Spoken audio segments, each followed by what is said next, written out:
My problem has been all too often that the pieces that they write that are pro-Trump can't get through fact checking. Again, it's a problem that a lot of people who are rich enough to be fearless don't seem to be fearless. There's only one reason that will keep you on the straight and true path, and that is to fill the mission of independent journalism.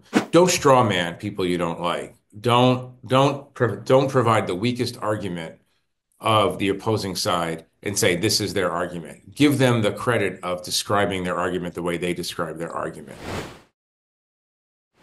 So I guess a lot of this, as we had been, during the campaign, we had been forewarned about, especially in your magazine. You devoted an entire issue to this, what could happen if Trump was elected. So I'm just wondering, as someone who's leading a leading intellectual publication, how you're thinking of covering him. I think we're all being caught a little flat-footed, but maybe we shouldn't be because we had ample warning that this was going to happen.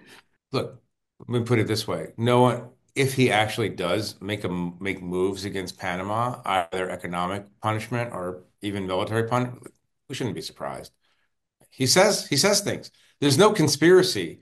I'm interested in accountability journalism. I think other publications, other journalism outfits are interested in pursuing serious, deep accountability journalism, which means nothing more than, okay, Robert Kennedy, RFK Jr. is going to HHS and he's going to put a vaccine skeptic in charge of CDC or NIH. Let's watch and investigate and watch how the NIH, the CDC, the FDA, and so on, what do they do that's different from the norm, the previous Republican and Democratic norm, and let's hold them accountable and let's hold up their actions to the light, and people can decide.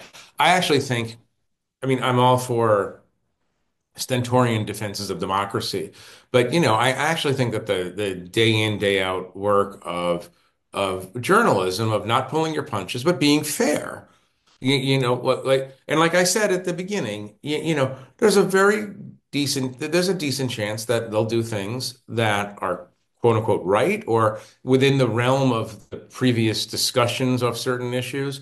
And let's just analyze them carefully, fairly, but aggressively in the traditional manner of American journalism. Now, we have a problem in American journalism right now. You have a distinct problem at the Los Angeles Times out there, where there's a kind of preemptive bending of the knee to this administration. There's a lot of anxiety about, well, we didn't understand America again, and more people voted for Trump than Harris. So, we are doing something wrong, and therefore we have to soften our approach.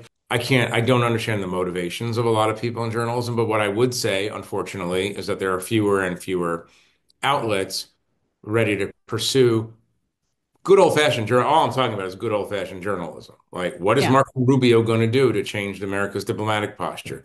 What is Pete Hegseth going to do if he gets into the Pentagon on defending Taiwan? We just have to ask the questions and find out the information and present it to the public. That's all we ever have done. That's all we can do. Again, it's a problem that a lot of people who are rich enough to be fearless don't seem to be fearless.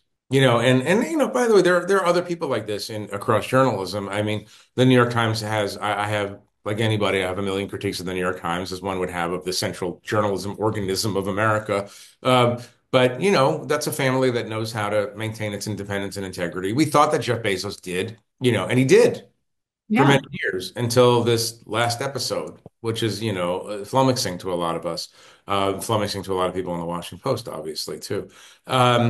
And so that's what the publisher of the the publisher of the LA Times, publisher of Time Magazine, Jeff Bezos, a lot of people at, the parent company of ABC, Disney, and a lot of places should look to those people who have maintained their stalwart belief system in the face of pressure and try to model themselves after that, not the people who go on bended knee to Donald Trump because they know that he'll be mad at them if they don't.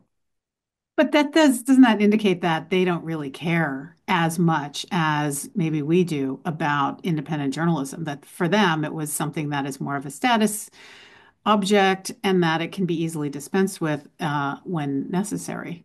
People love means by magazines and TV stations and networks and newspapers for all kinds of reasons. Yeah. There's only one reason that will keep you on the straight and true path, and that is to fulfill the mission that's guaranteed under the First Amendment, to fulfill the mission of independent journalism. If you're doing it for status or power or whatever, I mean, my whole formula has been very, very simple.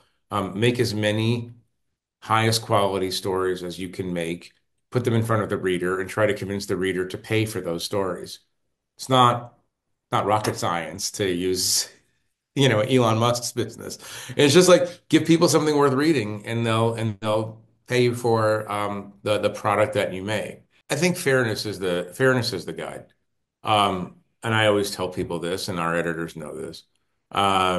You uh, don't straw man people you don't like. Don't provide the weakest argument of the opposing side and say this is their argument. Give them the credit of describing their argument the way they describe their argument, and let the reader see an honest collision of ideas, right? Um, my problem, and I've said this before, my problem with pro-Trump voices, I would run pro-Trump pieces, and we have run pieces that says Trump did this well, Trump did that well, et cetera. My problem with, and I'm not saying this to be sarcastic or snarky, but my problem has been all too often that the pieces that they write that are pro-Trump can't get through fact checking. Like you have to say that he's a convicted felon if you're talking about January 6th, talking about his family business and how it benefits from his presidency and so on. Like you have to acknowledge observable reality in the course of publishing these stories. And if you can't do that, then we really can't run it because we have to be grounded in, do we get it wrong all the time? Do we make mistakes? Yes, of course. But you have to, and then you have to be honest with your reader and say, look, we made a mistake. Here's the fix.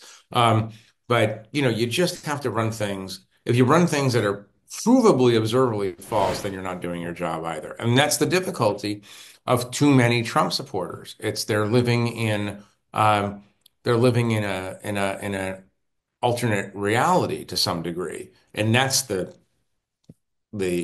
existential danger to American unity. It's more than just a media issue.